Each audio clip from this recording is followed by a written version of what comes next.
Now, let us discuss about the types of meristematic tissues on the basis of their position. हमने इसके पहले उसका origin and development देखा था, जहाँ पे हमने 3 टाइप्स देख लिए थे, दैट इज द प्रोमेरिस्टेम और primordial meristem, then primary meristem, then secondary meristem. और हमने देखा था किस तरीके से ये तीनों जो भी है वो एक दूसरे से रिलेटेड है, किस तरीके से primary meristem is actually originated from the pro meristem and how this secondary meristem is originated from the primary meristem.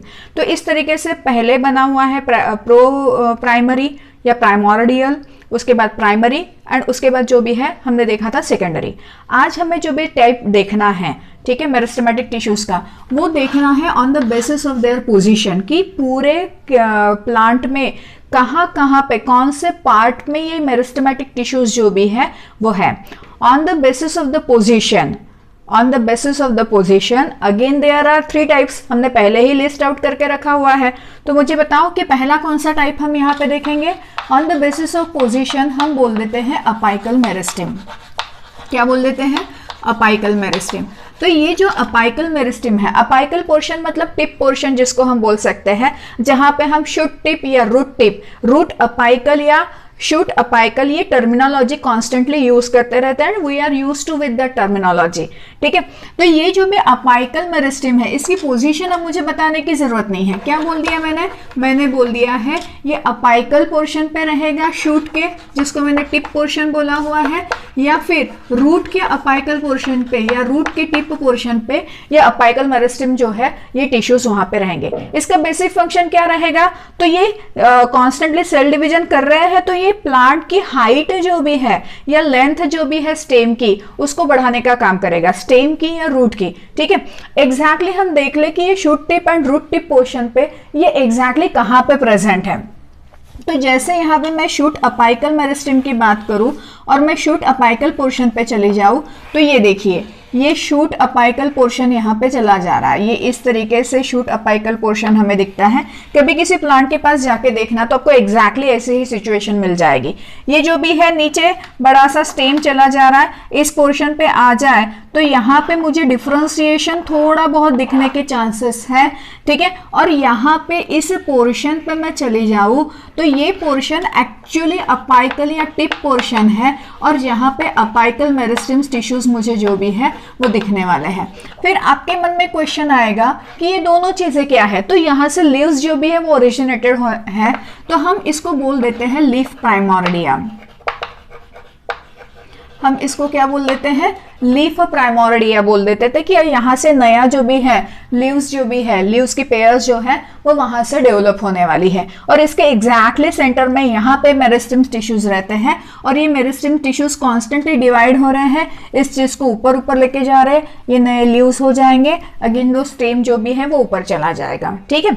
इसके बाद जब मैं रूट टिप पोर्शन पे चली जाऊँ, तो रूट टिप पोर्शन पे जैसे ये रूट आ गया है, तो रूट के इस टिप पोर्शन पे ये यहाँ पे मुझे मेरिस्टेमेटिक टिश्यूज जो भी है वो दिखने वाले हैं, ठीक है। ये पूरा जो भी है अपाइकल रीजन या सेल डिवीजन रीजन, ऐसा हम इसको बोल देते हैं, ग्रोथ रीजन ये टर्मिनोलॉजी हम बोल देते हैं। ये अपाइकल पोर्शन है और यहाँ पे मुझे अपाइकल मेरिस्टेमेटिक टिश्यूज जो है वो दिखने वाले हैं, और यहाँ पे मेरिस्टेमेटिक टिश्यूज दिख जाते हैं, इसलिए हम इसको मेरिस्टेमेटिक जोन या cell division zone of the root ऐसा भी टर्मिनोलॉजी यूज कर देते हैं, ठीक है। इसके बाद आप देखो तो एक्चुअली डायरेक्टली मैं रूट को आपके सामने कर दूं तो रूट के टिप पे मुझे डायरेक्टली ये नहीं दिखने वाला है। क्या होता है कि रूट के इस टिप के ऊपर ने एक छोटा सा पोर्शन कवर किया गया है जिसको बोला गया है रूट कैप।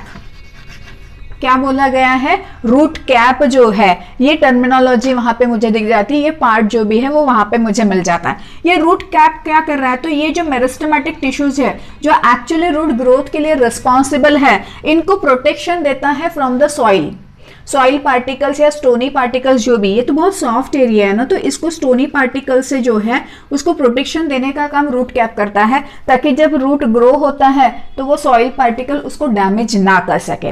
एक और चीज है जो मुझे इस मेरिस्टेमेटिक टिश्यूज में दिख जाती है, इस रूट मेरिस्टेमेटिक या अपाइकल पोर्शन पे मुझे दिख जाता है, और उस पोर्शन को हमने बोल दिया है क्विसेंट सेंटर, ठीक है। क्या वर्ड यूज किया? मैंने बोल दिया है क्विसेंट सेंटर।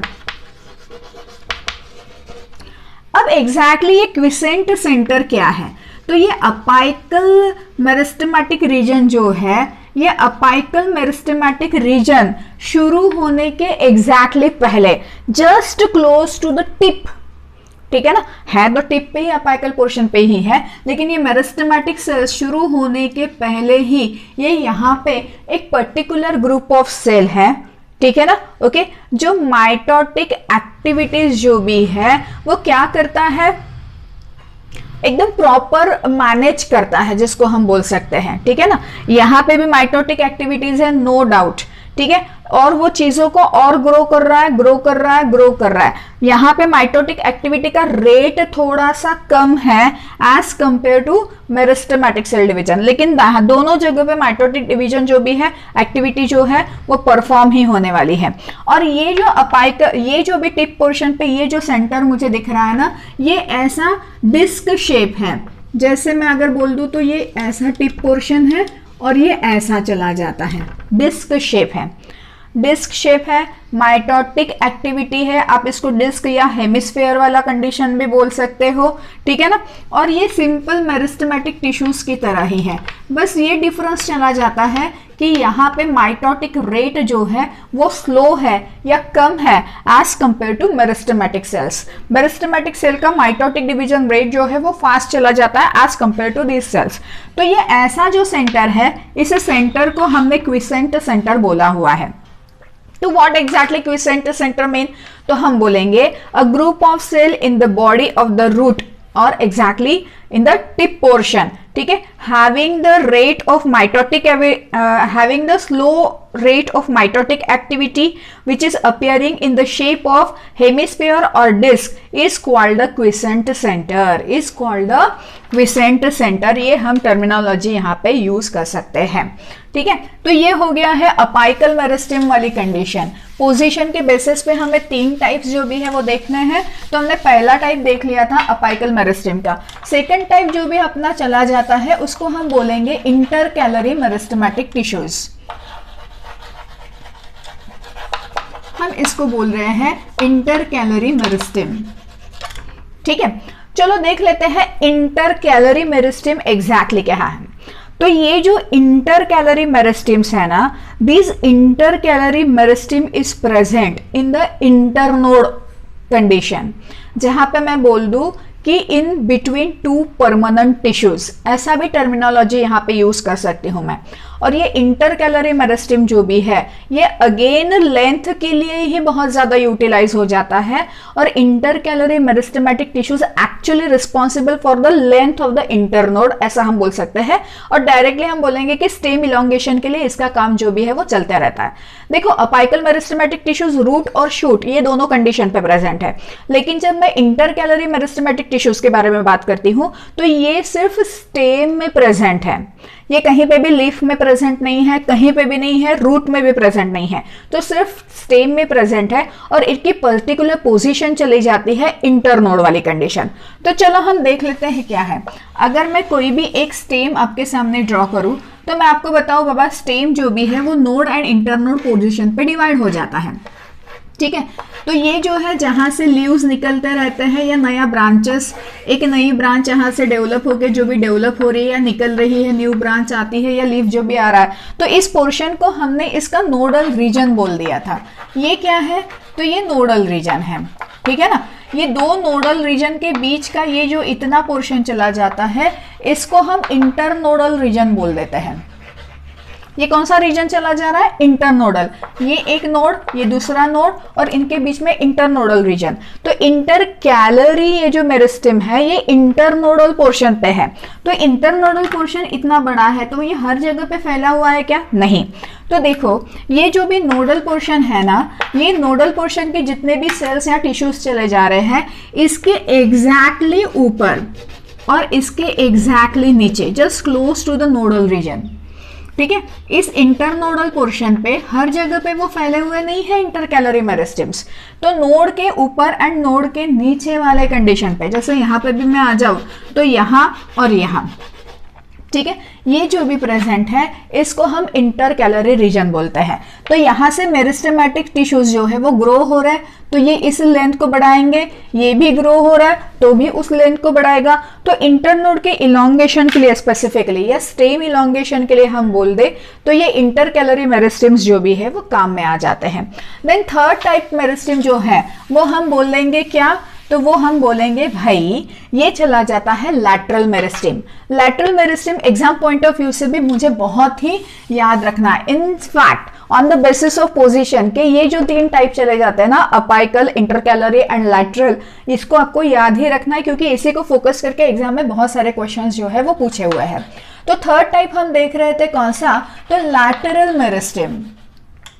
लैटरल मेरिस्टेम की अगर मैं बात करूं तो ये लैटरल मेरिस्टेम की पोजीशन कहाँ पे चली जाती है, तो मैं यही बोल दूंगी बाबा अगेन स्टेम में ही चली जा रही है। रूट में भी मुझे दिखने वाला है लेकिन पर्टिकुलर डाइकॉट प्लांट जो है उनके रूट में मिलेगा, मोनोकॉट केस में नहीं रहेगा। मैं स्पेसिफिकली स्टेम को फोकस करके लैटरल मेरिस्टेमेटिक टिश्यूज की पोजीशन आपको बता दूं। ये जो है स्टेम में प्रेजेंट है, परमानेंट टिश्यूज के बीच में है।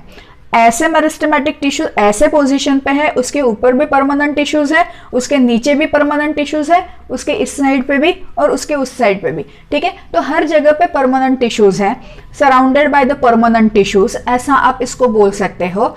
And it is running parallel to the stem. जो भी नोड या इंटरनोड पोर्शन या स्टेम पोर्शन चला जा रहा है उसका पूरा पैरेलल रनिंग स्ट्रैंड जो है वो लैटरल मेरिस्टेमेटिक टिश्यूज का चला जाता है। मतलब एग्जैक्टली कैसे, तो देखो ये स्टेम है, ठीक है, ये नोडल पोर्शन हमने बोल दिया था। स्टेम के अंदर जब सेंट्रल पोर्शन पे मैं चली जाऊं, यहाँ पे जहां मैं वैस्कुलर बंडल्स के बारे में बात करूं, ठीक है, जहां मैं बोलूं कि एकदम सेंटर में मुझे जाइलम मिल रहा है, जाइलम के बाद जो भी है वो मुझे फ्लोएम का स्ट्रैंड मिल रहा है, तो ये लैटरल मेरिस्टेमेटिक टिश्यूज जो भी है, ये लैटरल मेरिस्टेमेटिक टिश्यूज जो है, these tissues are present in between xylem and phloem strand, जिसको हम इन शॉर्ट बोल देते हैं कैम्बियम।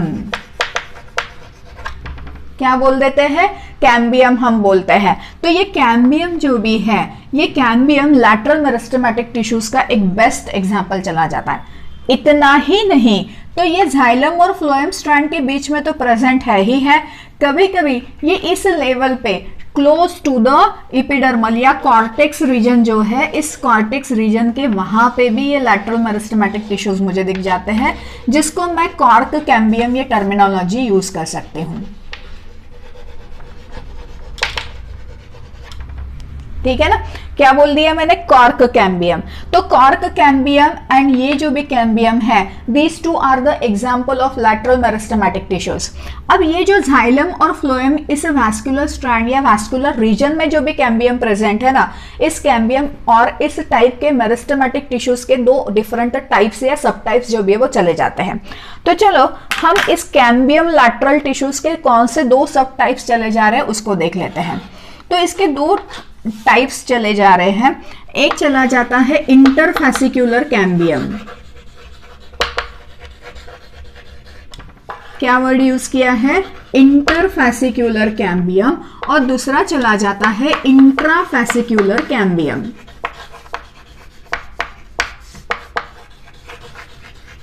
दूसरा चला जाता है इंट्राफैसिक्युलर कैम्बियम।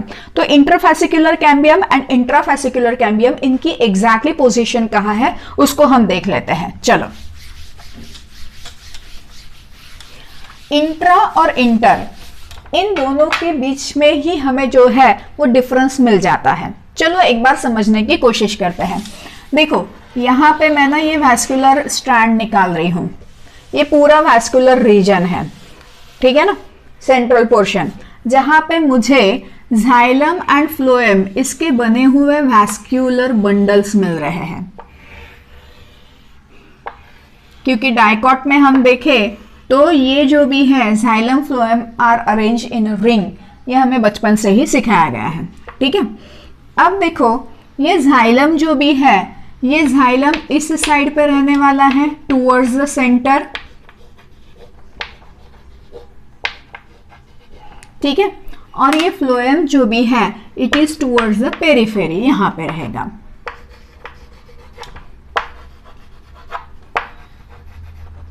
ये एक वैस्कुलर बंडल, दूसरा बंडल, तीसरा बंडल, चौथा बंडल वाली कंडीशन ये हो गई है। अब एक बंडल के अंदर, ठीक है, एक बंडल के अंदर जाइलम और फ्लोएम, इनके बीच में जो कैम्बियम प्रेजेंट है, ठीक है ना, which is actually responsible for the secondary growth, ठीक है, जो कैम्बियम प्रेजेंट है उसको मैंने इंट्राफैसिक्यूलर कैम्बियम बोला है। क्या बोला है? इंट्राफैसिक्यूलर कैम्बियम, ठीक है। जाइलम और फ्लोएम के बीच में जो कैम्बियम है एक वैस्कुलर बंडल के अंदर, इंट्रा मतलब अंदर, तो एक वैस्कुलर बंडल के अंदर इन बिटवीन जाइलम एंड फ्लोएम जो कैम्बियम प्रेजेंट है उसको हमने इंट्राफैसिक्यूलर कैम्बियम बोला हुआ है। जबकि हम देखें, अब ये इंट्राफैसिक्यूलर कैम्बियम हर एक इसमें प्रेजेंट है, हर एक बंडल में आपको दिखेगा, और ये इंट्राफैसिकुलर कैम्बियम जो है वो आगे जाके सेकेंडरी ग्रोथ देता है। इधर साइड में वो सेकेंडरी फ्लोएम बनाता है, इधर साइड में वो सेकेंडरी जाइलम बनाता है। तो development from which tissues the secondary phloem and xylem are developed, तो इंट्राफैसिकुलर कैम्बियम ये आप याद कर सकते हैं। उसके बाद मैं देखूं तो ये दोनों वैस्कुलर बंडल के बीच में, ठीक है ना, इन दोनों कैम्बियम को एक दूसरे के साथ कनेक्ट करने वाला ये जो है,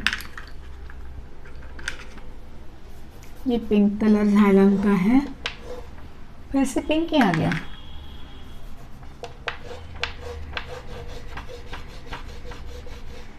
ठीक है।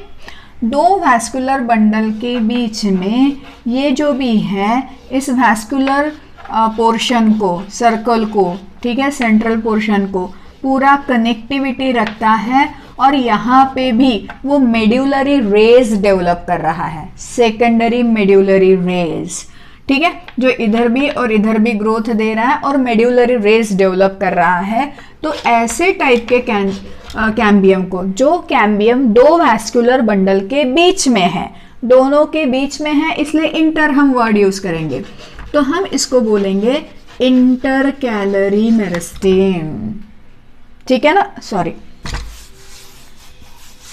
इंटरफैसिक्यूलर, क्या बोल दिया हमने? इंटरफैसिकुलर कैम्बियम हमने बोल दिया है, ठीक है। ये हो गया है इंट्राफैसिकुलर जो बंडल के अंदर है, और इंटर मीन्स दो बंडल के बीच में जो भी चला जा रहा है वो इंटरफैसिकुलर कैम्बियम। देन पार्ट आ गया है लैटरल कैम्बियम के, इसमें जहां पे हमने कॉर्क कैम्बियम के बारे में बात की, तो ये हो गया है एंडोडर्मिस पोर्शन। एंडोडर्मिस के बाद अगर आप चले जाओ तो 1 2 3 लेयर्स जो भी है वो कॉर्टिकल रीजन चला जा रहा है। कॉर्टिकल रीजन के बाद यहाँ पे हाइपोडर्मिस है, और हाइपोडर्मिस के बाद यहाँ पे इपिडर्मिस पोर्शन चला जाता है। तो ये कॉर्टिकल रीजन जो है, इस कॉर्टिकल रीजन का टुवर्ड्स द हाइपोडर्मिस वाला जो एरिया है, यहाँ पे कैम्बियम प्रेजेंट रहता है, छोटा सा सेल में रहता है, ठीक है, उसको हमने कॉर्क कैम्बियम बोला है, जो सेकेंडरी कॉर्टेक्स रीजन देता है, जो हाइपोडर्मिस इपिडर्मिस को बाहर छोड़ता है, जहां से एक्चुअली बार्क जो है वो डेवलप होने वाला है। तो इस तरीके से ये लैटरल मेरिस्टेमेटिक टिश्यूज जो है उनकी पोजीशन हमने सीख ली। तो on the basis of position हमने मेरिस्टेमेटिक टिश्यूज को 3 पार्ट में डिवाइड कर लिया था। अगर मैं आपको इसे कलेक्टिवली दिखाने की कोशिश करूं तो मैं क्या बोलूंगी कि देखो बेटा, ये एक स्टेम है, ठीक है, इस स्टेम में मुझे 3 टाइप के जो है on the basis of position मुझे मेरिस्टेमेटिक टिश्यूज मिल जाते हैं। यहाँ पे प्रेजेंट है तो मैं उसको बोलूंगी कि ये अपाइकल मेरिस्टेमेटिक टिश्यूज है। इसके बाद अगर मैं नोडल पोर्शन पे चली जाऊं, ठीक है, तो नोडल पोर्शन के यहाँ और यहाँ जो मैं बोलूँ तो वो इंटरकैलरी मेरिस्टेमेटिक टिश्यूज जो है वो प्रेजेंट है। और वही मैं बोलूँ रनिंग पैरेलल, जैसे ये सेंट्रल जाइलम पोर्शन चला गया है, ठीक है, तो ये running parallel to the main stem, running parallel to main stem, तो हम इसको लैटरल मेरिस्टेमेटिक टिश्यूज बोल देते हैं, ठीक है। अब लैटरल मेरिस्टेमेटिक टिश्यूज में जब मैं सेकेंडरी जाइलम, सेकेंडरी फ्लोएम और सेकेंडरी कैम्बियम बोल दूं तो वहां पे आप टर्मिनोलॉजी यूज कर सकते हो कि cambium is an example for the secondary meristematic tissues. तो इस तरीके से एक ही टाइप को हमने दो वर्ड जो है वो दे दिए हैं। चलो अब हम नेक्स्ट इस पे चले जाते हैं। क्या है नेक्स्ट पोर्शन अपने इसमें, तो हम बोलेंगे अब लैटरल का तो मैंने फंक्शन बता दिया है, कोई टेंशन तो है नहीं है। लैटरल मेरिस्टेमेटिक टिश्यूज जो भी है वो पेरिक्लाइनली डिवाइड होते हैं, तो वो गर्थ बनाते हैं, विड्थ डेवलप कर देते हैं, बड़ा सा ट्रंक डेवलप करने में स्टेम का जो गर्थ बढ़ता है वो लैटरल मेरिस्टेमेटिक टिश्यूज की वजह से बढ़ता है। ये चीज आपको याद रखनी है, ठीक है ना। देन हम नेक्स्ट इस पे चले गए हैं, तो हम देखते हैं यहाँ पे the basic types of the meristematic tissues on the basis of their plane of division, ठीक है ना। डिवीजन कौन से प्लेन से होता है उसके हिसाब से मेरिस्टेमेटिक टिश्यूज के अगेन 3 टाइप चले जाते हैं, mass meristematic tissues, rib meristematic tissues and plate meristematic tissues. चलो हम देखते हैं पहला मास मेरिस्टेमेटिक टिश्यूज। ये मास मेरिस्टेमेटिक टिश्यूज जो है ना ये एग्जैक्टली आइसोडायमेट्रिक शेप के चले जाते हैं।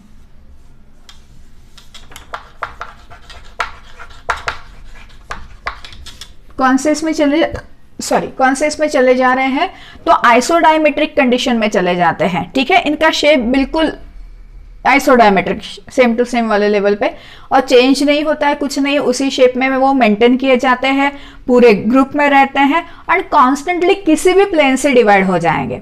ये किसी भी प्लेन से डिवाइड हो रहे हैं इसलिए एक डेफिनेट शेप ऐसा सच नहीं बोल सकती हूँ, लेकिन हाँ शेप जो भी है ऊपर नीचे आगे पीछे हर एंगल से आप देखो तो सेम टू सेम जो है वो दिखने वाला है। अब ये आइसोडायमेट्रिक मास सेल वाले जो मेरिस्टेमेटिक टिश्यूज है, ठीक है, ये क्यों है, ऐसे क्यों बोले आप, क्योंकि वो किसी भी एंगल से या किसी भी प्लेन से डिवाइड होते हैं, ठीक है ना। तो हम बोलेंगे कि डिवाइडिंग फ्रॉम ऑल प्लेन्स।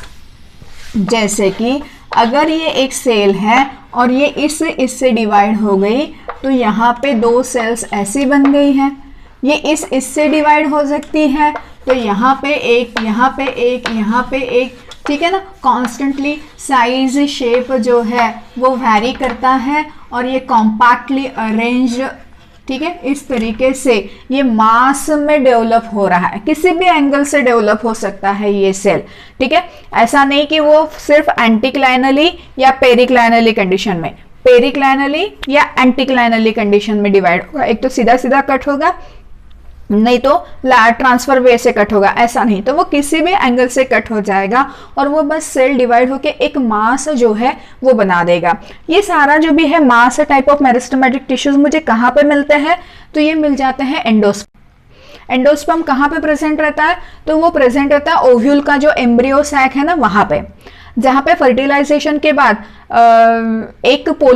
एक मेल गैमेट जो है वो सेंट्रल न्यूक्लियाई के साथ फ्यूज होकर ट्रिपल फ्यूजन कराता है और प्राइमरी एंडोस्पर्म न्यूक्लियस डेवलप होता है। वो प्राइमरी एंडोस्पर्म न्यूक्लियस जो है वो मास डिवीजन टाइप दिखा देता है और वहां से एंडोस्पर्म डेवलप होता है। तो एंडोस्पर्म में मुझे मेरिस्टेमेटिक टिश्यूज जो भी दिखते हैं वो मास मेरिस्टेमेटिक टिश्यूज है। इसके साथ साथ जब मैं यंग एम्ब्रियो, एंडोस्पर्म के ऊपर जो जाइगोट है, जाइगोट जब डिवाइड होके एम्ब्रियो में डेवलप होने वाला है तो वो जो एम्ब्रियो, यंग एम्ब्रियो जो है वो भी मास टाइप ऑफ मेरिस्टेमेटिक शो करता है, ठीक है ना। वैसे ही अगर मैं ब्रायोफाइट या टेरिडोफाइट के इसमें चली जाऊँ तो जो स्पोरेंजियम डेवलप होता है, या म्यूकर के इसमें चली जाऊँ तो वहां पे जो भी स्पोरेंजियम डेवलप होते हैं तो वो भी मास मेरिस्टेमेटिक बिहेवियर जो है वो शो करता रहता है। चलो तो ये हो गया है on the basis of plane mass meristematic tissues, क्योंकि वो किसी भी एंगल से कट हो सकता है। अब मुझे दूसरा देखना है रिब मेरिस्टेमेटिक टिश्यूज। ये रिब मेरिस्टेमेटिक टिश्यूज जो है ना ये हमेशा पेरिक्लाइनल डिवीजन ही शो करते हैं। क्या वर्ड यूज किया मैंने, बोल दिया एक ही प्लेन से डिवाइड होते हैं और वो डिवीजन का प्लेन कौन सा है, तो मैंने बोल दिया है पेरिक्लाइनल डिवीजन, मतलब लॉन्जिट्यूडनल डिवीजन। पेरिक्लाइनल डिवीजन है मतलब इसका एंगल क्या है डिवीजन का, जब सेल डिवाइड हो रही है तो इसका एंगल चला जाता है लॉन्जिट्यूडनल, ठीक है। मतलब देखो ये एक सेल है, ठीक है ना, ये एक सेल है, आप इसको स्क्वायर फॉर्म में भी निकालो, कैसे भी निकालो, ये सेल हमेशा लॉन्जिट्यूडनल वे से ही डिवाइड होगी। अगर लॉन्जिट्यूडनल वे से डिवाइड हुई है तो ये सेल ऊपर की दो इस तरीके से डॉटर सेल बना रही है, ठीक है ना। ये सेल आई यहाँ पे, इसने दो डॉटर सेल ऐसे बनाए, आगे जाके फिर से ये लॉन्जिट्यूडनल डिवीजन ही देगा, पेरिक्लानल डिवीजन। तो अगेन यहाँ पे डिवीजन हुआ, डिवीजन हुआ तो क्या हुआ, तो यहाँ पे एक सेल, दूसरी सेल, तीसरी सेल, चौथी सेल, तो देखो वो एक रो बना रहा है, ठीक है ना। वो क्या कर रहा है, पूरा एक रो जो है वो रो यहाँ से डेवलप हो रहा है। तो ये पेरिक्लानल डिवीजन सिर्फ एक ही एंगल से या एक सिंगल प्लेन से डिवाइड होता है, लॉन्जिट्यूडनल कटिंग है एंड सारे सेल्स लॉन्जिट्यूडनली अरेंज हो रहे, वो एक रो बना रहे हैं, ठीक है। और ये सारा डिवीजन मुझे कहाँ पे दिखता है, तो मुझे दिख जाता है cortical region and medulla region के वहाँ पे डिवीजन जो हो रहा है वहाँ पे। तो कॉर्क कैम्बियम या मेडुलरी रीजन जो भी है वहाँ पे जो डेवलपमेंट हो रहा है, ठीक है ना, वहाँ पे जो भी डिवीजन होने वाला है मेरिस्टेमेटिक टिश्यूज का, वो इस तरीके से लॉन्जिट्यूडनल वे से होने वाला है। तो रिब मेरिस्टेमेटिक टिश्यूज मुझे कॉर्क एंड मेडुलरी रीजन में मिल जाएंगे। थर्ड, जहाँ पे हम बोलेंगे प्लेट मेरिस्टेमेटिक रीजन, ठीक है। अब ये भी सिंगल एंगल या सिंगल प्लेन से ही डिवाइड होने वाला है, लेकिन इसका डिवीजन ऑफ प्लेन जो है वो इसके अपोजिट जाएगा, जिसको मैंने बोल दिया है एंटीक्लाइनल डिवीजन। एंटीक्लाइनल डिवीजन जो है उसको हम बोल देते हैं ट्रांसफर डिवीजन, ठीक है। ट्रांसफर डिवीजन मतलब क्या, अभी हमने लॉन्जिट्यूडनल डिवीजन देखा था या पेरिक्लाइनल देखा था, ठीक है ना। अब मैं बोलूं कि वही है सेल, ठीक है, लेकिन अब प्लेन ऑफ डिवीजन ट्रांसफर चला जा रहा है, मतलब एक ऊपर का सेल बना, एक नीचे का सेल बना, ठीक है। फिर से एंटीक्लाइनल डिवीजन हुआ तो 1 2 3 4, तो ये जो भी है मल्टी सेरिएटेड मल्टी लेयर वाली कंडीशन जो है वो देने का काम ये मेरिस्टेमेटिक सेल करते हैं। और ये मुझे हमेशा कहाँ पे दिखने वाला है मल्टी सेरिएटेड कंडीशन, लीफ, ठीक है। लीफ लैमिना में नहीं कि उसको फैलना है इस तरीके से, तो ये लीफ के वहां पे मुझे दिख जाएगा, कहाँ पे मिलेगा मुझे, लीफ के वहां पे मिलेगा। और कॉर्टिकल रीजन का लेयर्स बढ़ाना है तो कॉर्टिकल लेयर को ऐसे कंप्लीट करना है तो रिब वाली कंडीशन, लेकिन लेयर्स ऑफ कॉर्टिकल सेल्स बढ़ाने हैं तो मुझे देखना पड़ेगा कि वो कैसे हैं, तो प्लेट मेरिस्टेमेटिक वाली कंडीशन चली जाएगी, ठीक है। तो मल्टी सेरिएटेड लेयर्स बनाने हैं तो प्लेट मेरिस्टेमेटिक या एंटीक्लाइनल डिवाइड करने वाले मेरिस्टेमेटिक टिश्यूज, मतलब एक कॉर्क कैम्बियम में या एक कॉर्क मेरिस्टेमेटिक टिश्यूज को आप देखो तो कुछ कॉर्क मेरिस्टेमेटिक टिश्यूज जो है वो मुझे रिब के फॉर्म में दिखते हैं और कुछ मुझे प्लेट के फॉर्म में दिखते हैं, ठीक है। नाउ द लास्ट टाइप क्या है, तो on the basis of their function,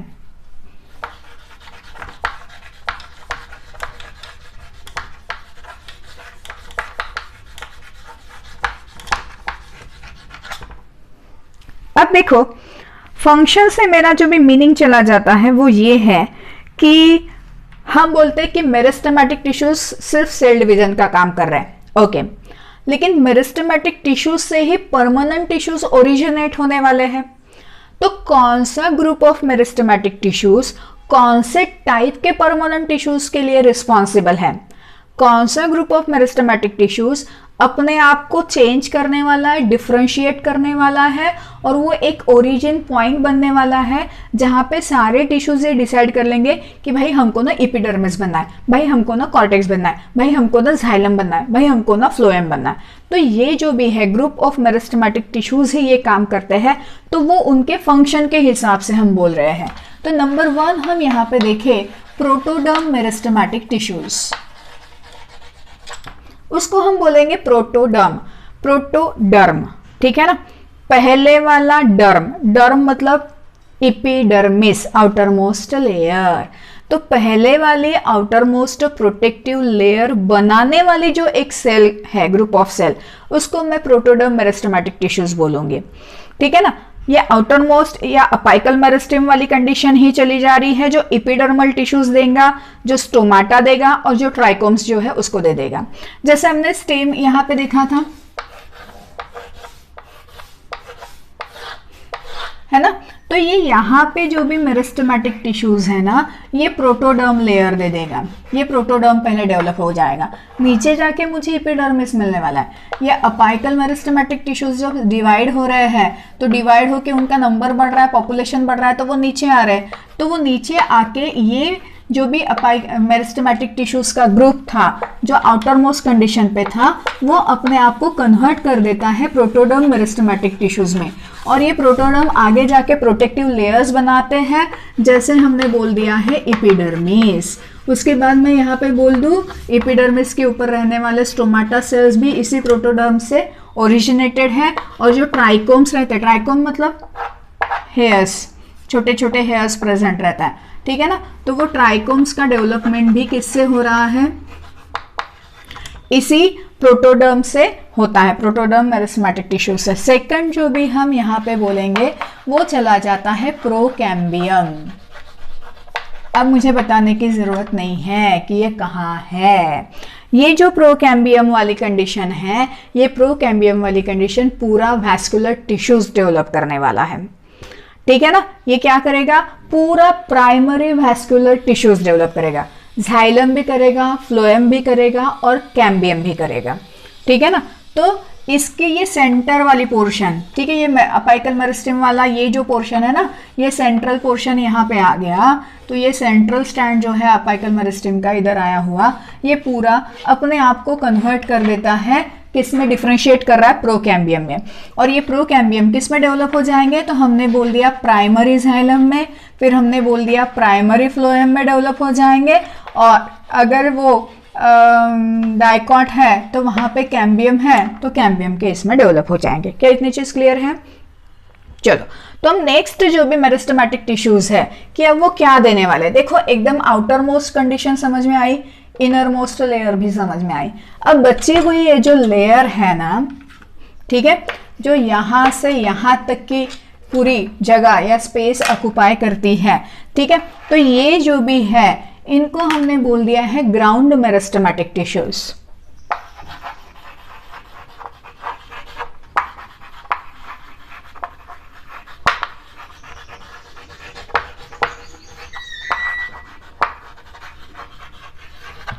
इसको हमने क्या बोल दिया है, ग्राउंड मेरिस्टेमेटिक टिश्यूज जो भी है वो बोल दिया है, ठीक है। अब देखो ये एपिडर्मिस, स्टोमाटा, ट्राइकोम डेवलप कर रहा है, ये xylem, phloem and cambium develop कर रहा है, तो बच्चा क्या है, तो हाइपोडर्मिस है, कॉर्टिकल रीजन है, एंडोडर्मिस है। तो ये सारा पोर्शन कौन डेवलप करेगा, तो ग्राउंड मेरिस्टेमेटिक टिश्यूज। तो ग्राउंड मेरिस्टेमेटिक टिश्यूज जो भी है वो हमें क्या दे रहा है, तो ग्राउंड मेरिस्टेमेटिक टिश्यूज हमें एंडोडर्मिस देगा, हमें कॉर्टिक्स जो है वो दिखाएगा, कॉर्टिकल सेल्स इससे डेवलप हो रहे हैं, ठीक है। उसके बाद मैंने हाइपोडर्मिस बोल दिया, तो हाइपोडर्मल लेयर जो भी है वो भी यहाँ से डेवलप होगा।